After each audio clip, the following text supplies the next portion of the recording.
Hello everyone, my name is Lowko and welcome back to a professional match of StarCraft 2. Now what I've got for you today is a best of 5 series of Terran versus Terran, where in game number 1 we find ourselves on the map Oceanborn, spotting right here in the top left hand corner.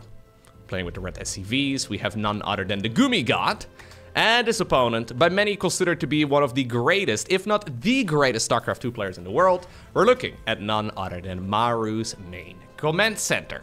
From what I've heard, this particular series is a bit of a banger, so we're gonna find out together exactly what ended up going down. It's from a WTL qualifier, if I'm not mistaken. I believe the tournament is called Stars War? Something like that. Anyways, I believe this is a Korean qualifier of that particular event. So this is one of those series that a bunch of you have reached out to me about, and it's a Terran versus Terran. Now, as we all know, whenever I upload a Terran versus Terran, or a Protoss versus Protoss, or a Zerg versus Zerg for that matter, generally speaking, about 50% of people have already clicked away. Yeah, if you are still here, however, make sure you hit that like button, so maybe this video will also reach other people that are interested in StarCraft 2. But yeah, today, the humans are gonna be fighting the humans. If you're watching this live on Twitch, I recommend you look for the like button. Just keep looking for it. Just gently move your mouse cursor, or if you're watching this on like a tablet, move it around the page and make sure that you really delicately, find it. You can't see it? You don't find it anywhere? Alrighty, a good old Terran versus Terran. Now this is of course a matchup that is... Here's the problem with TVT, right? Or I guess any of the mirror matchups in StarCraft 2. If you're both making the exact same units, the margin for error is absolutely tiny. And because of that, especially on the ladder, it's super easy to accidentally lose. So say, for example, you're playing that standard Reaper Hellion stuff in the earlier stages of the game, and you end up losing one of your Reapers for free. The opponent can very frequently counterattack and then just straight up win. Obviously, the same goes for like the Cyclones if you decide to go for that sort of opener, and it's just really easy to accidentally lose, right? Because you're making the same units in the earlier stages of the game. You really can't afford to make a whole lot of mistakes. It's gonna be a command center, by the way, for both sides of the map right now. In the current meta of TVT, we do still see a lot of bio, but I've also seen a bunch of Terran mech, which should be quite exciting if that is something we are gonna be seeing in this particular series too. And I'm assuming since, well, like I said, this is a recommended match, and I'm assuming since it's featuring GuMiho that we may just see a little bit of shenanigans, especially from the red Terran player, because of course GuMiho, very well known for his his cheeky build orders and well, really just creative stuff. I think that's how we can call it. He's become relatively normal as far as his strategies go, but relatively normal at the highest level still means that he is playing some spicy build orders from time to time. If we're gonna see anybody play mass Terran mech or battle cruisers or something wild, I think we should probably assume that that is likely to be GuMiho. Maru, of course, historically, he's been an absolute legend in this matchup. I believe these days, if you look at the statistics, his TVZ is a little bit better, I think, but historically, at least, his Terran versus Terran has been ridiculous. Interestingly enough, if you are a competitor on, say, for example, the North American server, right, and you're a professional gamer, generally speaking, you have to be really good at Protoss versus Protoss, or at least you have to beat other Protoss players. In Europe, generally speaking, you'll have to beat a lot of Zergs. Interestingly enough, historically on Korea, you have to be incredibly good against Terran, because there's a lot of Terran players in that region. And Maru has always been, the TVT god. Obviously, these days, maybe it's all a little bit different. In general, there's not as many new names in the scene, although the Asian server actually has had quite a few new introductions of pro gamers that are in their early 20s. Haven't really featured that many of them actually on the channels, but maybe I should. Good old Raven follow-up right here for Maru. Gonna go for a drop inside of the main base. Okay. Are we gonna use an auto turret? No. He doesn't really want to lose any of that energy on the Raven, despite the fact that it's something he can replenish. It's incredibly useful to keep that Raven around. So here's the first major deviation. Maru has decided to go for the interference matrix research, and he's going into additional Raven production, whereas on the other side of the map that is not quite yet the case. Instead, we're going to be going for that Viking shenanigans. One build order that is quite popular is to go for the additional starport, so we'll have to keep an eye out on that production tab, but for now Maru decides to just go into the third command center. Real quick, Raven, because I know this is... Considering I don't cast a ton of TVT, I always kind of feel like it's nice to repeat what the... Ooh, here goes Jimmy. Straight to the surface of Oceanborn. The Raven, it's got a bunch of different abilities, and all of them are incredibly useful in this matchup. So first off, it's got an auto turret. You drop it on the ground, deals a bunch of damage. Obviously, it gets used quite a bit as well against Protoss. Secondly, it's got an anti-armor missile, which is an area of effect spell that you throw on your, well, likely your opponent's army, although it can also affect friendlies, at which point temporarily their armor is going to be reduced. But then most importantly is that ability we just saw Maru research called Interference Matrix. It allows you to temporarily disable your opponent's units. And in this matchup, the most notable unit is going to be the siege tank. So that is what Maru is going to be aiming for here for sure. Yeah, he's already in a little bit of trouble though. Certainly going to be losing one of those tanks. And this slow push here from Gumi is actually quite annoying for Maru to deal with. Yeah, he's actually just driving straight forward. He's getting within range right here as well. There we go, interference matrix being used, but he's getting within range as well of those SCVs. It looks like GuMiho will eventually be deflected, but that was incredibly costly for Maru. 48 workers right now in favor of the Red Terran. Maru only at 34, but he does have that third command center, and of course, the mules are going to be incredibly nice. GuMiho actually just going for the straight siege into the opponent's base as well, recognizing that there isn't a lot of energy remaining anymore on those Ravens. Getting one more tank here. There we go. Would not be a bad way of ending this fight whatsoever. Eventually, though, the SCVs, together with Jimmy, will get it all done. And GuMiho should be able to go back home. In the meantime, on the other side of the map, alright. Gumi is going full... Yeah, he is going full gas. Fourth command center coming up, but most importantly, a second factory. Like I said, if we're gonna see anybody play Terran Mech, it's gonna be GuMiho. And I love to see it. So, despite the fact that both of these players are technically playing the same race, this is going to be a very different approach to the matchup for sure. We have that additional starport coming up right now here for Maru. Maru wants to get value out of his Ravens here. We haven't actually seen him start up any sort of Stimpec or anything like that. Yeah, GuMiho is checking for that right now too. He will scout the second starport, so at least that's something, but... Oh, really? We're playing mech versus mech? I was gonna say, without Stimpec, it's gonna be hard to really achieve anything. Yeah, we're playing mech versus mech. The new upgrade. We get to play a little bit of StarCraft 2 trivia. What's it called again? It used to be called Hurricane Thrusters. But then we found out that Cyclones, which are the units that benefit from this upgrade, don't have thrusters. So I believe it was... Somebody hypothesized it should be called Hurricane Threats instead. I think it's Hurricane Engines? Anyways. The only reason you would go for this upgrade, though, is if you do want to play Terran Mech. And already, look at this, GuMiho anticipating exactly what Maru is going to be doing here, too. He decides to just fly that fourth command center straight across. In the meantime, on the other side, Maru is going into a fusion core already. Alrighty, now, of course, one of the advantages of having a lot of flying units is that your Vikings can get rid of your opponent's Vikings and potentially Ravens, too. At which point you can get a lot of value out of Liberators as well. So having that air superiority is incredibly nice. But when you're playing Terran Mech, I guess you can also mix in a bunch of Thors to try and gun down those units from the opponent. At this point, we're talking 10 Vikings, though, in favor of GuMiho. If we wait another minute or two, Maru is going to be ahead when it comes to that air superiority. And instead, Maru is going straight into battlecruisers. I was gonna say, this is all a little bit funky, so look at that. Maru is going full battlecruiser stuff, or full battlecruiser mech here, and... we'll have to see if it pays off, because that means that this attack here is gonna be a really, really difficult one to hold. Look at the Vikings. You actually have to be careful you don't lose the CC itself. Yeah, they do a lot of additional damage to mechanical, but it looks like GuMiho is gonna just take this one very carefully. Sorry about that, buddy. You're the guy from the Heart of the Swarm cinematic trailer.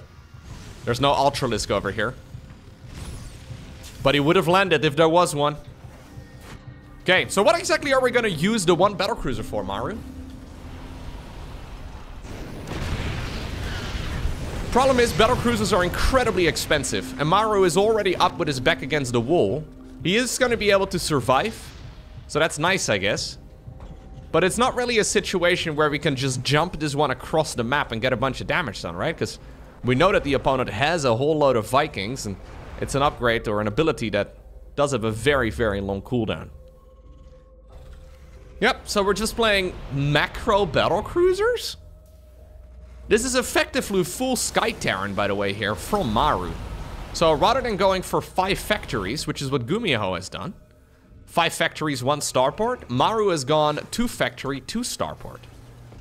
So I guess that really shows you how expensive these battlecruisers truly are, because he's got barely any production compared to the opponent. Yeah, he's really just going battlecruiser Viking. What a strange unit composition. Okay. Love that cheeky little missile turret over here. It's not going to live for very long, but still putting in quite a bit of work. There's the anti-armor missile, though, and that's really going to soften up a lot of these units in red. Maru just wants to hold. Yep. There is factory 6, 7, and 8 right now. Kind of like we are playing a good old Bio-Terran army, right? You usually build the barracks in such a similar way, too, but this time around we have 4 orbital commands on the production tab. We have a whole lot of additional starports. We just finished up a lot of factories. This is looking like it's going to be a very long series. Yeah. This may accidentally turn into like a 2-hour best of 5 at this rate. Because even though we have GuMiho testing the waters, and even though we have Maru defending, neither of them is really going for any sort of kill here anytime soon. There's the Yamato cannon research coming up. He's just sprinkling in battlecruisers. Yeah, they're so slow to build. But honestly, exactly, if you see a drop like this coming in... Ooh, nice catch right there, though. For the Terran in blue. Shuts down the Medevacs, and he's going to be able to kill those siege tanks easy peasy. I guess the one downside is that this particular match, or this particular series, will probably not give us a very straightforward game. I highly doubt it. So if you were looking for like a update as to what Terran versus Terran currently usually looks like, this is not it. No, normally it gets played a little differently. So Maru is not even really going... So normally we consider Terran Bio, we consider Terran Mech. This is like Sky Terran, I guess. Normally Terran Mech is more ground focused, right? What GuMiho is doing, for example. I'm not entirely sure how the new Cyclone really plays out against a mass battlecruiser style. It's not really something we see all too often. In the meantime, by the way, GuMiho is going for, look at this, 9 Cyclones at once, and then a whole load of Ravens too. So I think his idea is to try and disable the opponent's battlecruisers, at which point... Actually, no, you probably still want to go after the siege tanks. There's not really that many tanks, are there? Yeah, we have 6. I guess that's respectable. Anyways, I guess if the siege tanks are gone, you can just drive in with the Cyclones and burst everything down. These are unexplored territories. After all these balance patches in StarCraft 2, it's honestly hard to tell which unit composition is better. Okay. GuMiho, by the way, just taking every single base around the map, which is why I am favoring him quite a bit. So Maru is going for that more defensive approach where he's ultimately making like a death ball. So he's trying to essentially just create that bulldozer army. Whereas GuMiho is going to be able to, like, almost in a very Zergy way, he should be able to replenish his army relatively easily as well. Still though, like I said, Maru, oh my god, this is a big attack here from Gumi. Cutting his opponent off this planetary fortress. I mean, it is going to finish, it looks like. Yeah, with the mass repair, I think this is fine here for Maru. And what looked like, what looked like a really good fight for GuMiho initially, kinda, yeah, didn't go his way anymore when that planetary fortress finished up. Suddenly we have a mass transition into Thors as well. Okay. So what I was saying is it kind of looks like Maru is up with his back against the wall, but this is Maru playing, right? And Maru likes being up with his back against the wall. Yeah, we don't judge him for that. That's just what he likes to do. All jokes aside though, he's been a very turtly man over the last couple of years. He can play cheesy, he can play aggressively, but he likes playing from this position. So Even though economically he doesn't really have that many bases compared to his opponent. He doesn't really have the best upgrades compared to his opponent either. This is still Maru we're talking about, and it's very clear that he's doing what he's doing very deliberately.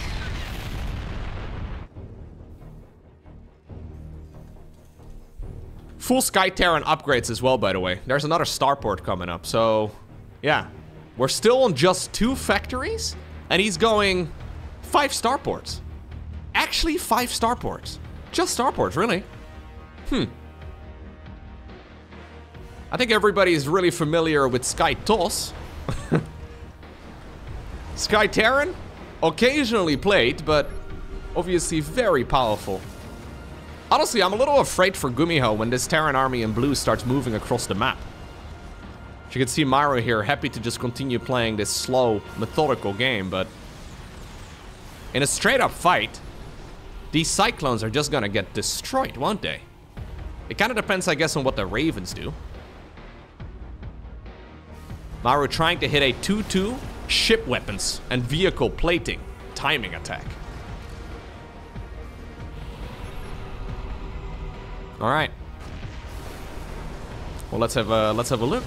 I'm a little afraid that this army here from GuMiho is gonna get wiped. Yeah, and he's thinking the same thing. He's going for a counter attack instead. So he should be able to pick up a couple of these units relatively easily. Maru can try and jump it. Well, he will be able to jump it. Into the main base. Mass Yamato guns in the meantime, though, are going down on top of these reinforcing units for GuMiho, and you can tell that he's getting absolutely demolished. A lot of low HP battlecruisers, maybe we should be picking those out. GuMiho instead, though, goes straight towards the opponent's main base, and interestingly enough, we've got ourselves a bit of a base race scenario. So the win condition in a game of StarCraft 2 is to destroy all of your opponent's structures. Maru is remaking all of his structures, though, in the bottom left-hand corner, so he's not evacuating the main. Ravens have decided to drop their energy onto a bunch of auto turrets. I guess Maru is not going to be jumping all of these BCs back home, right? It would be very, very risky. Okay, well, that was very dramatic, but ultimately that's just a handful of Vikings. I don't think that was worth it, was it? Yeah, so what he's trying to do right now, so Maru wants to get rid of all of those Vikings of the opponent so he can camp the starports. Because ultimately, that's really the only reliable counter. Look at GuMiho making 9 starports? 10 starports?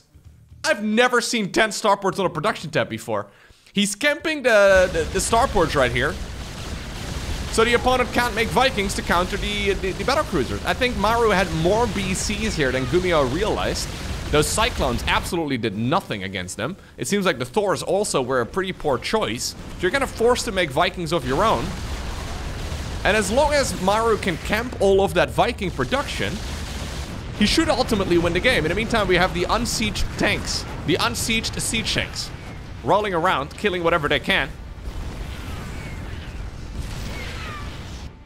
And what was looking like a really sweet game here for GuMiho, as we have the grand advance over here in the bottom left-hand corner of a whole lot of command centers. What was looking like a really good game here for GuMiho has suddenly turned into a bit of a disaster. So he's trying to, he doesn't have time here to make any reactors. He's trying to make as many Vikings as possible, but now his new collection of starports was also spotted. Maru is going to be able to shut down any Viking production easy peasy. He is going for a fusion core, a second fusion core that is, because he wants to power out even more battlecruisers. I think it's actually kind of brilliant. Yep. So he's going into additional battlecruiser production right now, while making sure that his opponent is not able to produce any Vikings. And this is maybe where GuMiho is wishing that he decided to go for Bio-Terran instead. Yeah, interestingly enough, Marine with gun. Men with gun. Pretty good. Instead, we're now kind of playing this awkward game where he's making a bunch of Vikings and he maybe is going to add on a bunch more Thors or something like that. But even though GuMiho has got a lot of money in the bank, he's finding himself in this weird position where it's difficult to make army from behind right now. Like, what exactly do you produce? What do you make right now if you are GuMiho and you go up against this Terran army in blue? We have 4 battlecruisers on the production tab. Ay, ay, ay, ay, ay. So we went from Maru being like 4 or 5 bases behind to Maru absolutely dominating the game in like 2 minutes time. When's the last time you've seen a group of Vikings like this pop command centers? Yeah, you can't really fly away, dude. Sorry about that.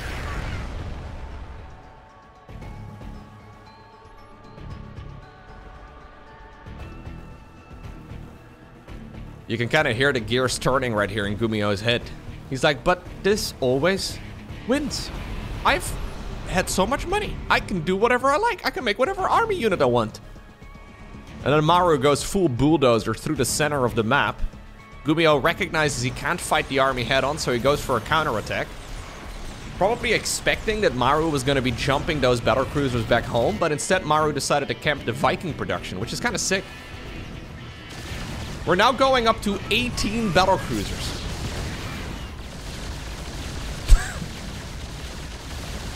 When's the last time you've seen a pro game of StarCraft 2? Where we are, unironically, playing 18 battlecruisers. Now, he did lose the armories. He probably wants to remake an armory for at least the +3 air attacks. Okay, well, this is as good a fight I think as you're ever gonna get here as GuMiho. My god, he's actually collapsing right on top of this army. This is pretty much a perfect fight right now for Gumi, but very soon the stasis, or not the stasis wards, well, I guess it's basically a stasis ward, but then for flying units, the interference matrices are running off, and he just still gets demolished. Ay, what a fight. Alrighty. Game number 2, we find ourselves on the map site Delta. So this is the Korean qualifier for a tournament called Stars War 11, which is going to be played in about mid-May.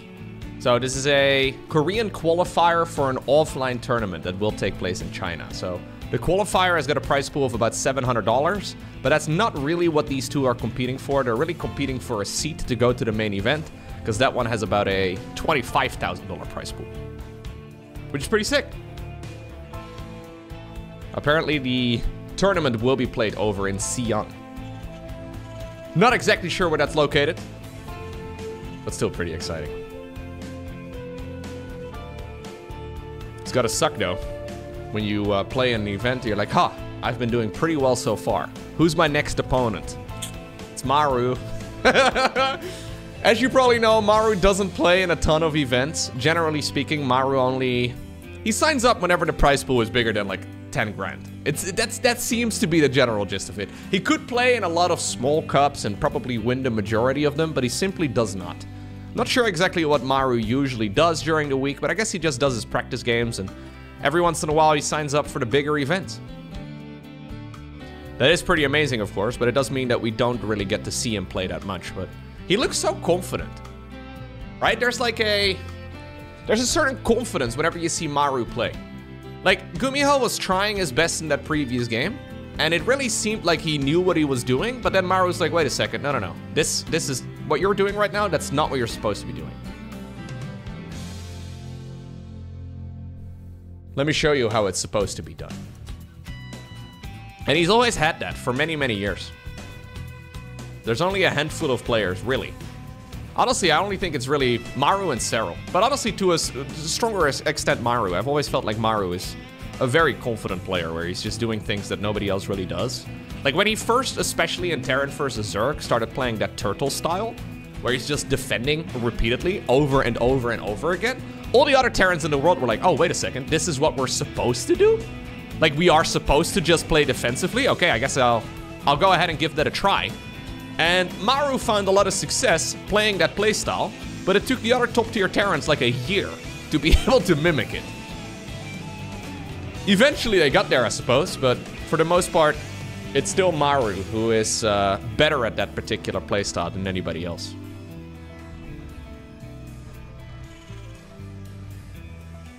Alrighty, here's the starport once again for GuMiho. Maru already making his as well. Curious to see if he's gonna go mass starport once again. So what we have seen quite a bit in this matchup is 1 barracks, 1 factory, 2 starport.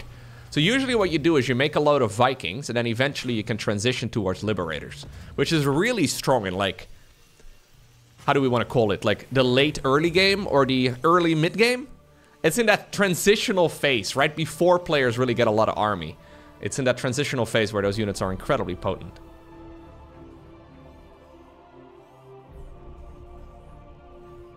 Alrighty, so.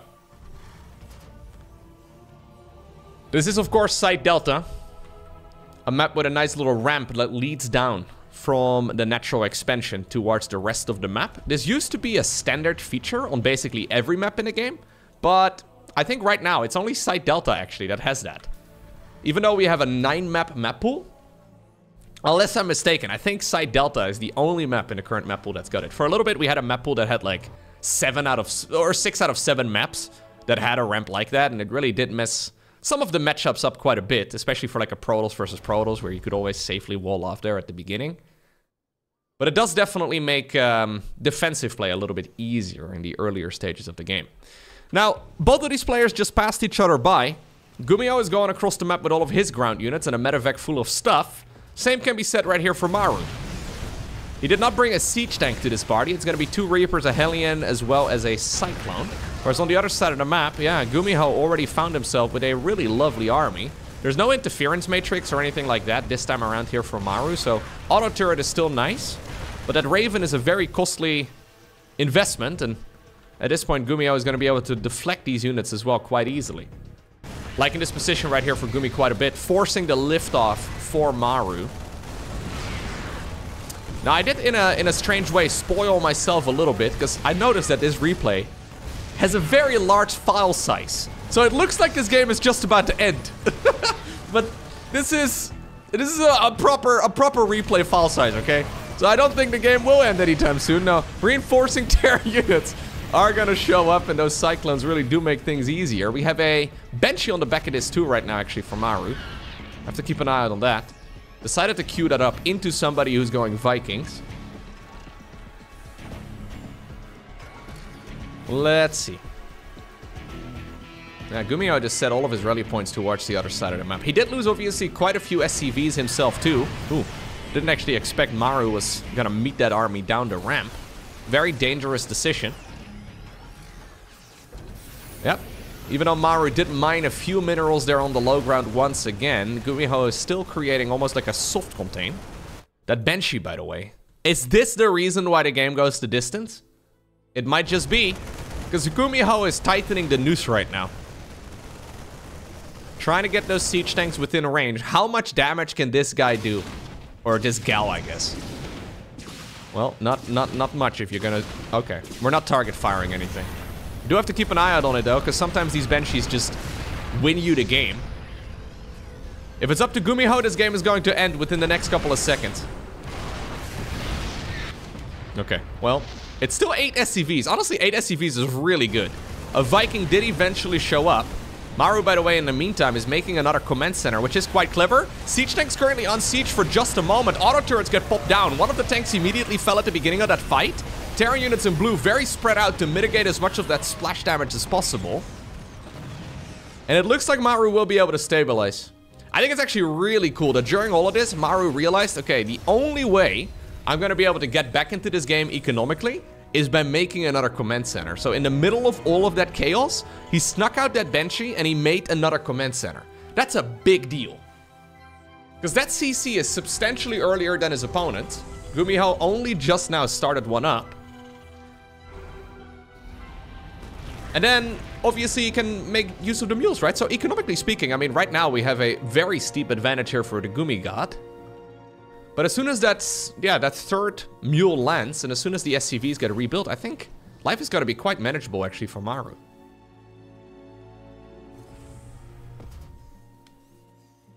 This is kind of what I'm talking about, though. Right? Like, it doesn't... Like, Maru has that thing where you look at his playstyle and it makes sense in hindsight. But you're under a lot of pressure, right? Your opponent is essentially creating, like, a 2-base contain.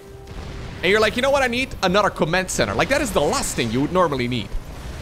Most players panic at that point and they just try to defend. No high ground vision anymore for the tanks in red, by the way, since that unit in the sky ended up falling. Okay, so very different game this time around.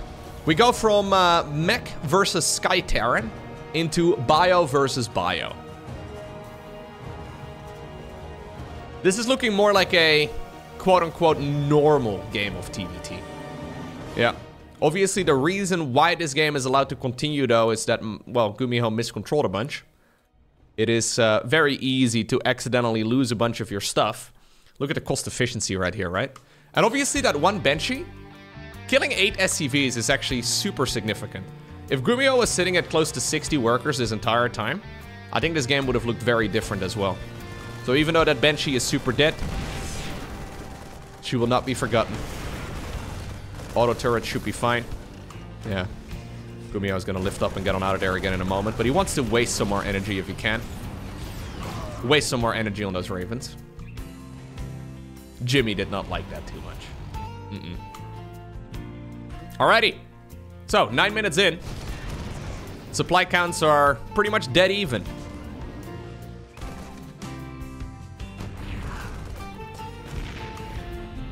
This is, by the way, where the vast majority of Terran versus Terran games on the ladder would have already ended.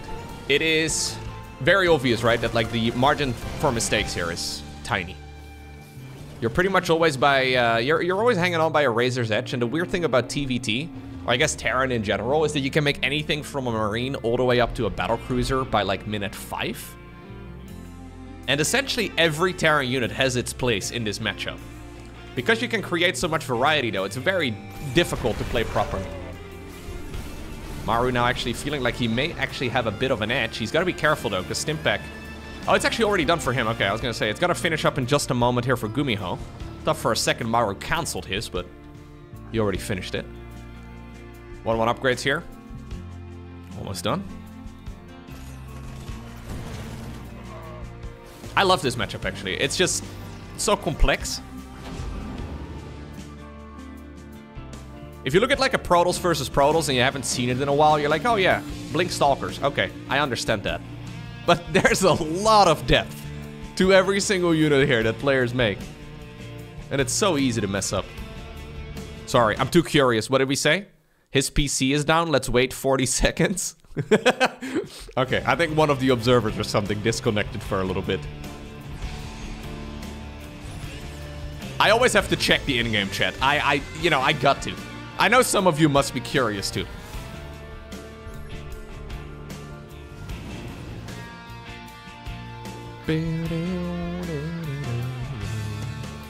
Alrighty. So Marine Tank, by the way, is the go-to unit composition in the mid-game. Marine Tank is very, very powerful when played correctly. It effectively kills everything. Then again, though, obviously you still have the addition of the Medivacs for mass drops. You still have the additional Vikings to make sure that you get that air superiority to shut down your opponent's drops, but then also to eventually be able to transition towards Liberators. And every single one of those transitions is tough. Like, if you commit too much into Viking production, obviously you can just be overwhelmed. If you don't commit enough into Viking production, and your opponent goes into Liberators before you expect it, it's very easy to slip up.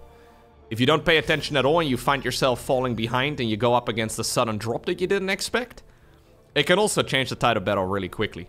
And then, one last thing that I really like about TVT is the fact that if you are behind, it doesn't necessarily mean that the game is over. Like in a Zerg versus Zerg, if you have less roaches than your opponent, yeah, you kind of lose, right? It's kind of just the nature of things. It's the same for like Protoss versus Protoss with the Blink Stalker stuff.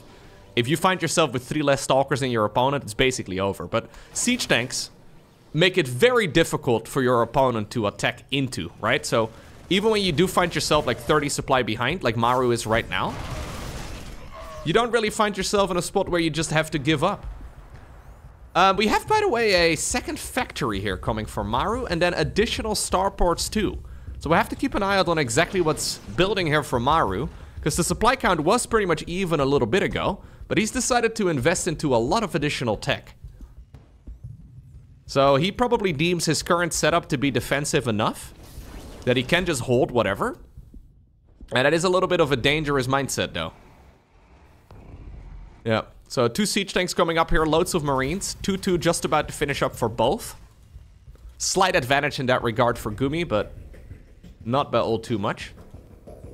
We're going for double tech lab right here on these starports. Do we have a fleet beacon already? Or fusion core? In my mind, the fusion core and the fleet beacon are the same structure. I know they aren't. But like in my mind, they function the exact same way. And sometimes I get it right when I cast games.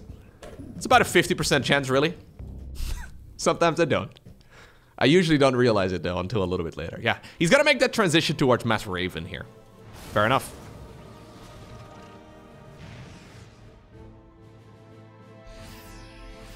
GuMiho bringing all of the units once more back together. Command center building here all the way up north. Planetary is obviously nice, but siege tanks do outrange it. We have GuMiho trying to sneak out a drop. Maru tried to catch it, did not quite get it done.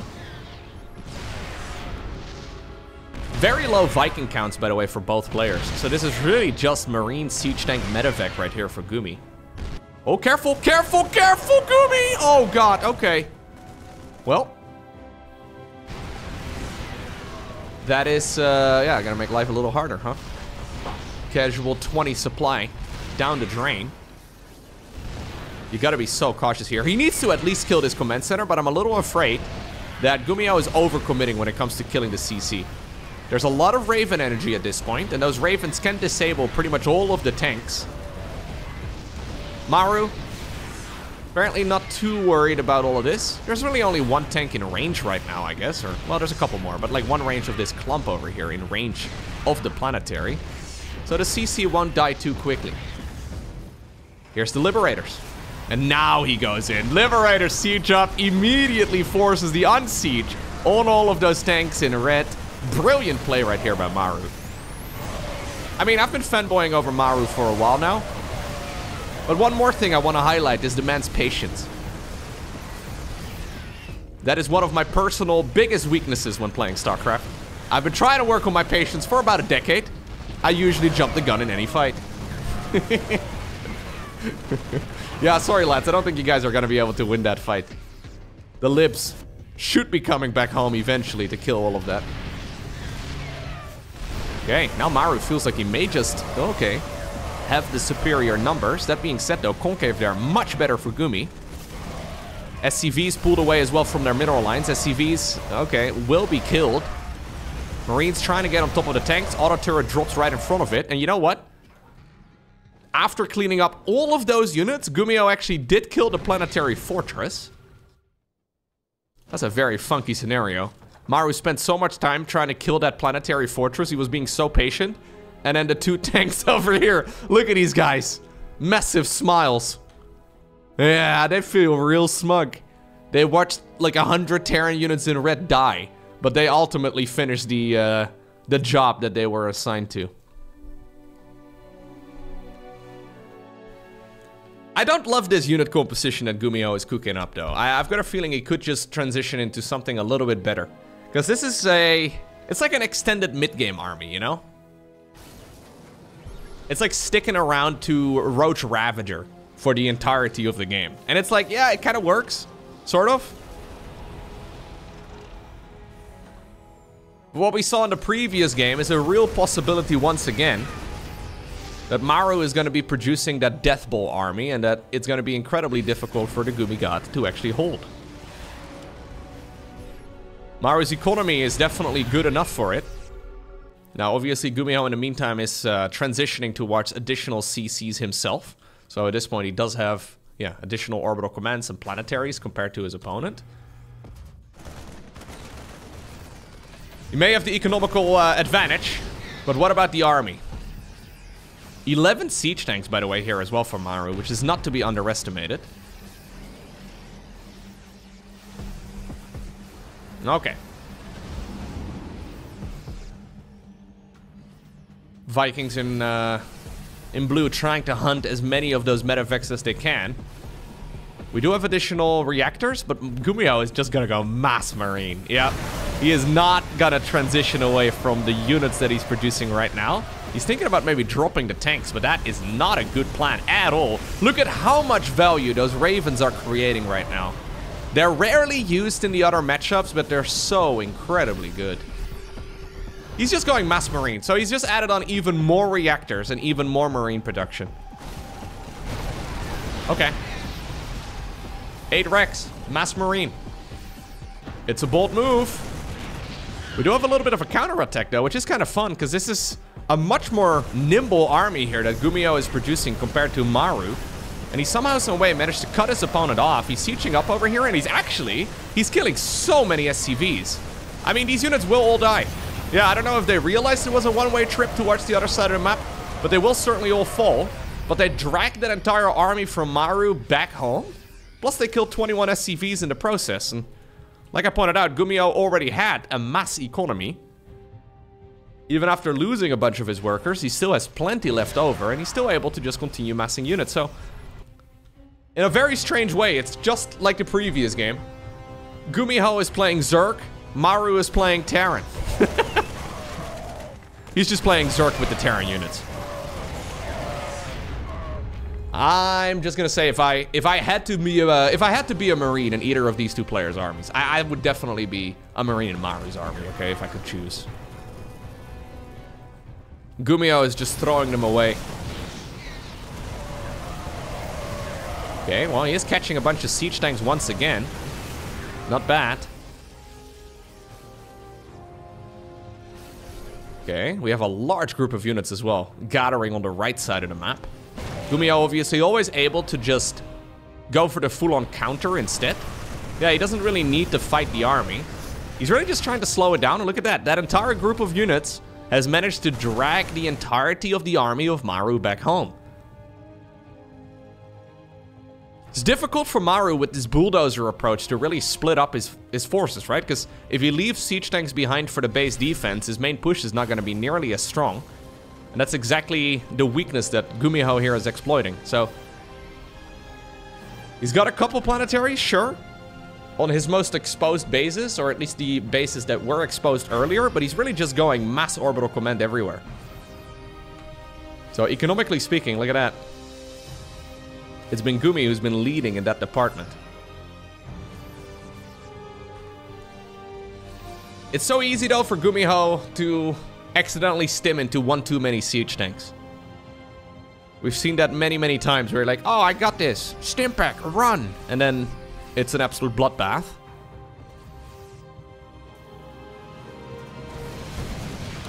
He may have found another angle, though, to that planetary fortress. Always keeping his units split up, which I do really like. Planetary over here at the 12 o'clock position is going to get absolutely destroyed. And Maru is looking like he's a bit overwhelmed. Yeah, okay. He decides to fly the command center on over. We have a ghost coming up. Rarely made in this matchup, but you know what? EMP is still good. That is interesting.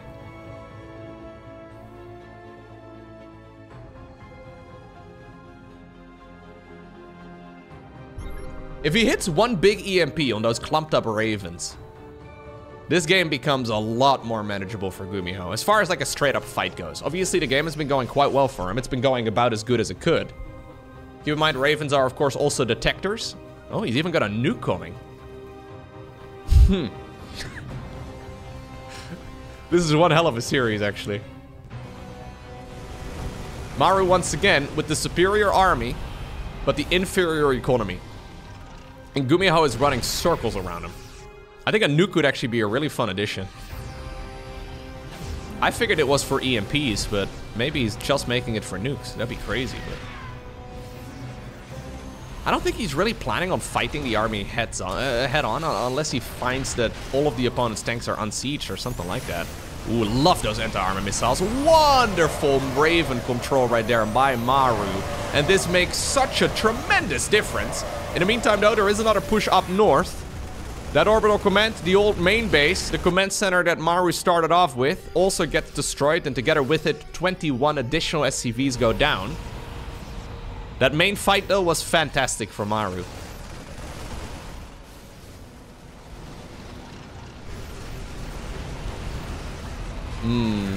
Okay. He's hoping that the opponent doesn't pay attention. GuMiho, that is. That accidentally those Ravens and Vikings and Liberators fly too far forward. But so far, Maru's execution has been really solid. Still though, I'm looking at his economy and it's just not very good, right? Like, he is running out of cash. He needs to win the game with the army that he's got right now, or he needs to re-expand fast. GuMiho still has a lot of money in the bank. He can reinforce this quickly. Much like Ling Bane armies, he can just pump out a ton of marines. And once again, GuMiho is going for the counterattack.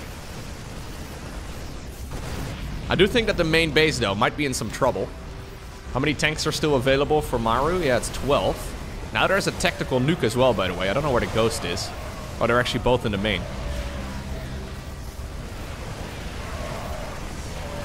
Actually, no. There's one right over there. There is one inside of the main base. It was hiding inside of a medevac.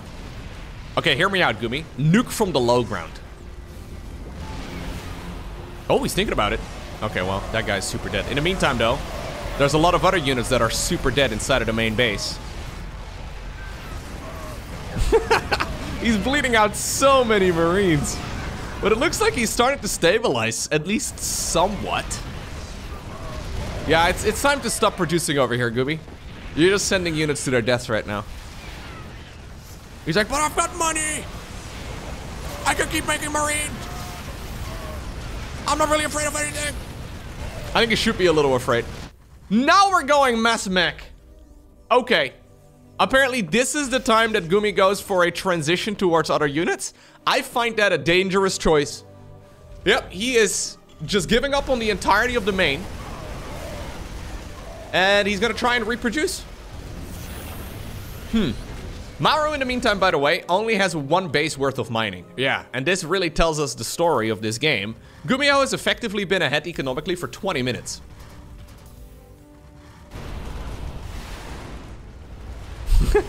GuMiho snuck the command center out. Now he landed a mule here to try and bring the CC back home. So unlike Maru's main command center, the main CC of GuMiho, he's attached to it, okay? He's probably got a little name badge somewhere over here on the command center site. It says GuMiho. Here comes Maru, though, with the reinforcements.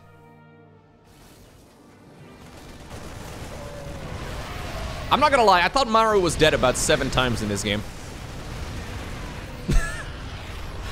Is he ahead? I think he's actually ahead. It is in a very strange way. I mean, it depends on the next 2 minutes, really. The production at the bottom of the map gets found, but that is really the smaller end of things.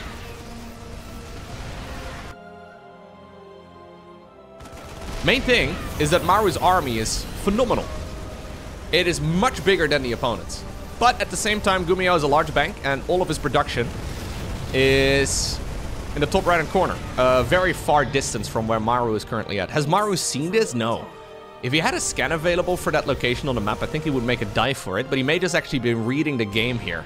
Yeah, I think he's reading the game. He realizes what's up. There was not enough defense and not enough production in the bottom left, so I think he's making a beeline straight towards the top right. Gumi, we need to produce ASAP. Yeah, we really need to get units going here as quickly as possible. Oh my god, Maru's actually driving on over there. This is Maru's only mining, by the way. He is going for a command center, and he's turning into a planetary over on his opponent's side of the map.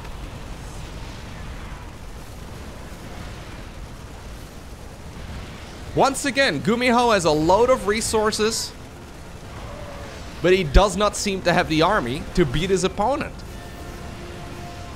One cheeky little interference matrix to tell Gumi, nope, back off. Maru is actually going on top of the production here. He's finding all of the production here. GuMiho may have all the money in the bank, but he's got no way to spend it.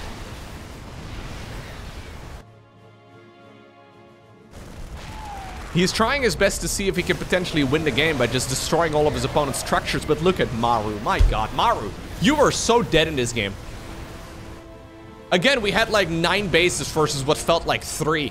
How in the world did you crawl your way back into this?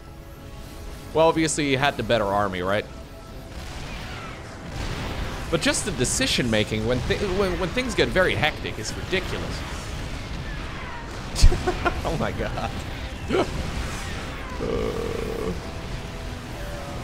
Yeah, this is one of those hands in your hair type of moments for GuMiho where he's like, I did everything right and I What just happened, right? Like, how did we...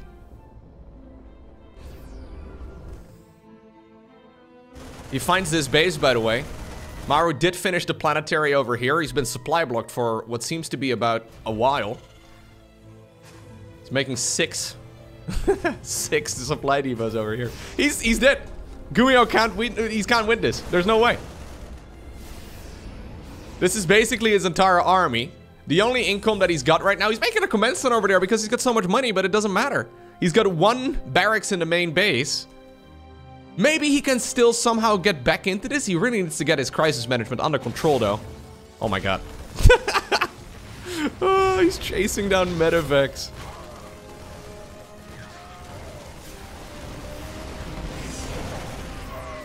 It's funny because GuMiho saw this coming too. Like, he realized, okay, I need to split up my production, right? So he split up his production at the bottom of the map and then also the top right. He was just not on top of it. He needed to produce a little bit quicker. Maru is still making just supply depots. I feel like this is, it's been a while since I've seen anything but supply depots for Maru on the production tab. GuMiho finds this base right now. This expansion, by the way, on the left side, very hush-hush about it. Yeah, Maru did see it. I was going to say, I thought he had vision of it earlier. He's going to find additional production over here.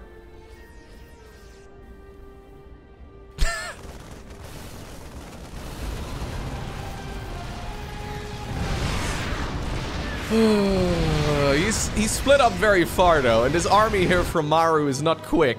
So GuMiho is still trying to spend his money, very desperately doing so, but it's starting to be a bit costly, where, interestingly enough, right now, Maru is ahead economically. Plus, Maru did save a lot of those structures too, right? Yeah, Maru did save a lot of the structures from the main base. I think he did anyways. Don't know exactly where they went. Maru actually leading this game economically. My god, dude. He was behind. I kid you not. I think he was behind for the first... Or, not the first. Like, the minute 3 until, like, minute 28 is when he was economically behind. Well, this is GuMiho's fighting chance. He's fighting into full-on unsieged tanks. Obviously, stamina here comes into the play too, right? Because these guys have been going at it for, like, close to an hour now. For this particular series. And this has got to be a very hectic game to play. So Maru caught on siege there for just a moment. GuMiho is making command centers? No, that's Maru. Yeah, he's making one as well, though. Maru actually just spreading his command centers all over the map. It's funny, if you skip the first while of this game, you may assume that Site Delta is a bottom left to top right spawn map. That's not what it is. It's bottom right to top left. But looking at the minimap right now, you wouldn't say it. Yeah, GuMiho is dead. I think GuMiho is processing the loss. This is one of those moments where you're like, where did I even go wrong? I think the reason he lost this is because he was a bit too slow on the reproduction here at the very end. But, I mean, it's hard to look at any of those moments really in isolation, right? Next up, we find ourselves on El Sayani. Never count Maru out. That is the theme of this particular series here. You look at the games, you're like, okay, yeah, he's pretty dead. And then he somehow wins.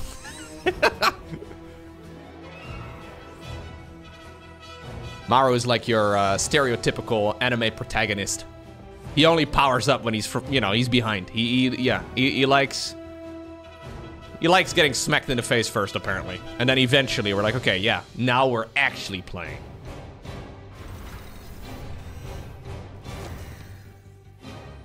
Okay. GuMiho? What are we doing here? Cheeky little marine.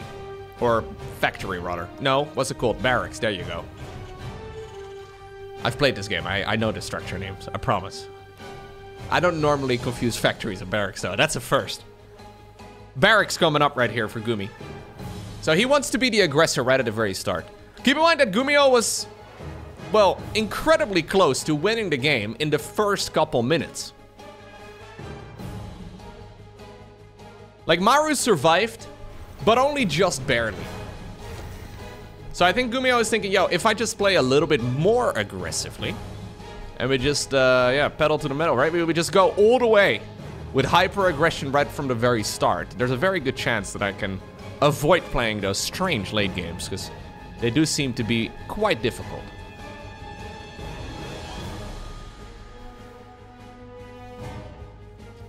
Main downside, I guess, for Gumi against this particular opener here from Maru is that this is a double gas start. So Maru is going to be able to get the factory going nice and early.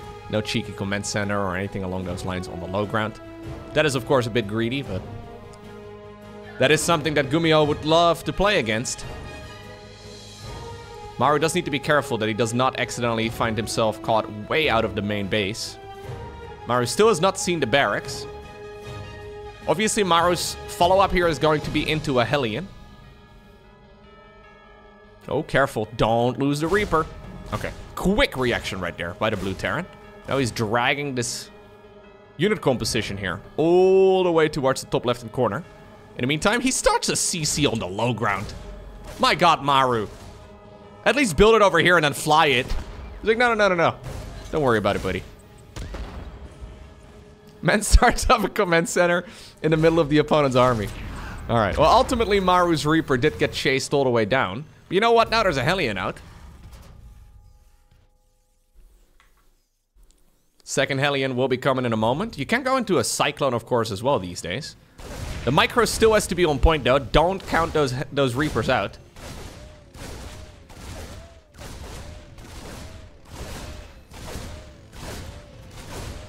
Hellions, of course, do deal splash damage. Trying to point those lines of fire in one specific direction. And ultimately, it is going to be, yeah, it is going to be the Terran in red who will have to, well, leave this section of the map. I wonder if Maru should have just made the CC in the main base, though. Because he knew that he was being cheesed. That was just a little much for me, but... Anyways. Early game aggression has been shut down. Although maybe GuMiho did not quite get the memo. GuMiho is going to continuously produce more and more Reapers here. Hoping, praying that his opponent is not going to be prepared for even more aggression. There is a Cyclone coming up, however. It's going to be a Raven here as well for Maru. Third gas guys are nice and early because of it. Okay, good snipe right there on the first Hellion. Nicely done by Gumi. Cyclone out right now. Keep in mind that they're not quite as tanky as they once used to be. I think this is totally fine for Maru. Yeah, he doesn't even need a bunker or anything like that. He's fine. Okay. The Flight of Shame. Going all the way back home right here for Gumi. Third command center starts up in the meantime. Maru not doing the same thing just yet. Really just keeping up with the production in the main base. Maybe it's about time right here that our blue Terran goes across the map in a moment. See what he can get done.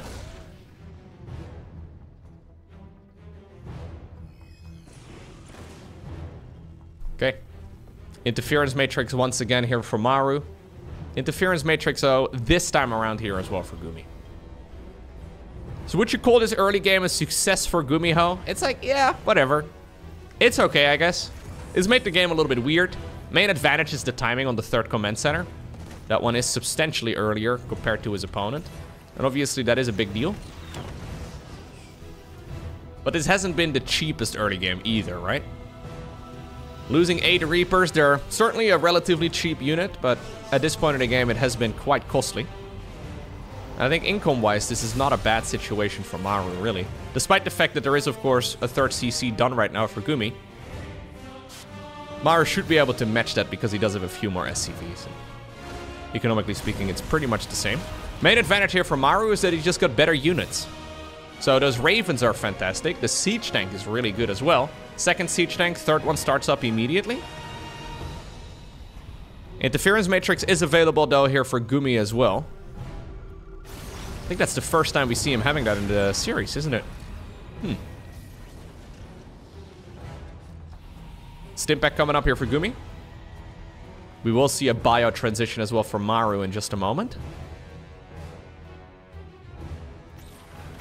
Okay, nice cutting off these units. Yeah, I really like that. Getting a Siege Tank would be massive. Maru instead decides, you know what? If you're gonna go for the cutoff like that, I can probably just get substantial damage done at the front. Still have to be careful though, exactly. Interference Matrix is gonna shut this down. Ravens will desperately drop their auto turrets. Auto turrets and SCVs, as well as a bunch of Marines coming in from the left. What a chaotic battle. Siege tank that was trying to join up earlier is going to be able to eventually meet with the rest of his friends. Ravens drop even more auto turrets. Ay, ay, ay. What a chaotic battle. Ultimately, though, that was much better there for Maru. He lost his Ravens, sure. But he also did kill 10 SCVs in the process. He lost his siege tanks, sure, but again... Oh, he does have enough energy. Okay. Probably thought about it. Yeah, he knows he may just need it in a moment. There we go. Do we have any energy for a turret? Don't think so. Ah, he does, actually. I was gonna say. Probably worth not losing a Raven over a turret. Anyways, he does drop the turret, but he did also lose the Raven. Maru is just such a bully in this matchup. It's like, okay, you wanted to play early game aggression? Let's dance. Let's dance, motherfucker. No, can't say that, Loko, but still. You wanted to dance? Turns out Maru has been dancing for years.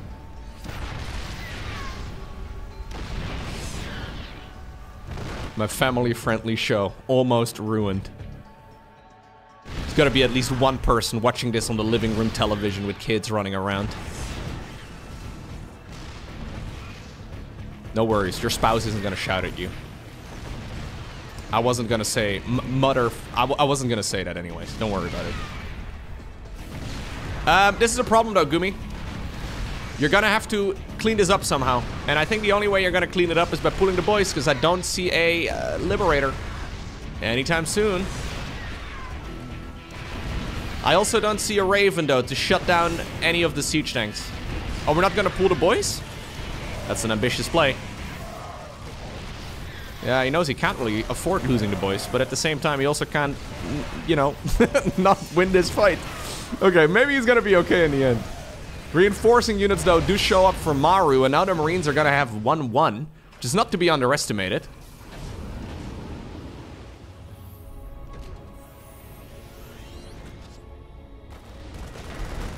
Okay, fight at the front. Finally deflected by Gumi. Now there's suddenly a bunch of units inside of the main base. The problem is, for the first time in the series, GuMiho is now finding himself behind in the early game. Really, right? He didn't really have this issue in game number 1 and 2. Now it's Maru, who's happy to fly back and forth and be the aggressor. Sure, maybe he doesn't have the sickest economy, and sure, maybe his command centers are differently timed, but he is absolutely destroying GuMiho here in game number 3. GuMiho felt like he needed to get something done to try and shut down Maru. But Maru is just too good in this matchup. GG. Incredibly well played.